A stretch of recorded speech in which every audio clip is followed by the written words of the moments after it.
بسم الله والصلاة والسلام على رسول الله أما بعد. أعوذ بالله من الشيطان الرجيم.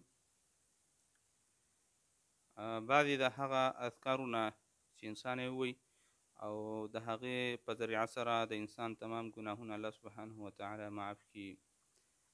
دا اذکار دا رقم اذکار ډېر زیات دي. په صحیح احادیثو کې د نبي صلی الله علیه و وسلم نقل شوي دي، لیکن بعضې د هغې نه به موږ ذکر کو.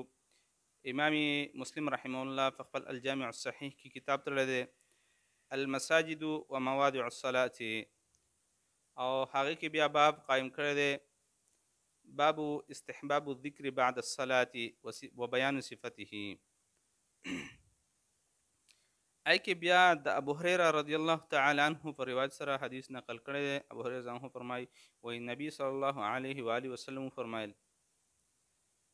من سبح الله في دبر صلاة 33 وحمد الله 33 وكبر الله 33، چا چې د هر منځه نه پسو 33 بار سبحان الله، 33 بار الحمدلله، 33 بار الله اکبر دا ویل، بیا فرمایي وایي دا ټول چې کوم دی نن مې شو، او د دې نه پسه بیا اتمام د سلام وکړو فلا په دې کلماتو باندې لا اله الا الله وحده لا شريك له له الملك وله الحمد وهو على كل شيء قدير غفرت خطاياه وان كان مثل زبد البحر. تمام ګناهونه به وایي معاف کړی شي اگر که د سمندر د زګ عمره ولې نه وي. 33 پیرې سبحان الله ویل، 33 پیرې الحمدلله ویل، 33 پیرې الله اکبر ویل، او یو پیرې لا اله الا الله وحده لا شريك له له الملك وله الحمد وهو على كل شيء قدير دا کلمات ویل. نو ابو هريره رضی الله عنه فرمایي نبی صلی الله علیه وسلم فرمایل تمام ګناهونه به هغه معاف کړی شي، وان کان مثل زبد البحر، سمندر د زګ عمره ولې نه دي هغه تمام ګناهونه به الله سبحانه وتعالی معاف کوي. دغه رنګې په مسلم کې په بل روایت کې هغې کې دا راغلی چې 33 پیرې سبحان الله ویل، 33 پیرې الحمدلله ویل، او 34 پیرې الله اکبر ویل. په هغې کې د لا اله الا الله وحده لا شریک له له الملک وله الحمد وهو على كل شيء قدیر د دې الفاظو تذکره په هغې کې نشته. او دغه رنګې په روایت د ترمیزي کې او په روایت د نسائی کې په دې کې هم د دې تذکره نشته، په هغې کې دا الفاظ هم نشته غفرت خطایاه وان کان مثل زبد البحر، دا الفاظ پکې نشته.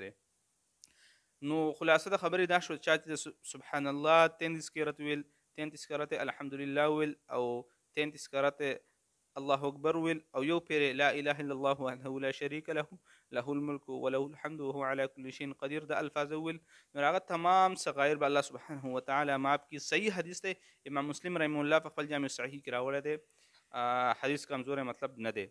نو الله سبحانه وتعالی دی اول مال په دې باندې عمل کولو توفیق راکړي، او بیا تاسو له اسانه دعا ده باید چې هر انسان دا په ځان باندې لازم کړي. مونږ چې منځونه وکړو نو زر زر مولوي صاحب ته ګورو او هغه شان لاسونه چوت کړو، بیا په مخ راکاږو منډه، بیا راغې نه ښه ده چې نبي سلم کومه طریقه کړله یا کوم شي ترغیب ورکړی دی موږ او تاسو هغه وکړو. نو باید چې هر انسان دا دعا وایي. نو د دعا فضیلت ډېر زیات دی چې د انسان تمام ګناهونه به الله سبحانه وتعالی معاف کړي. جزاکم الله خیر.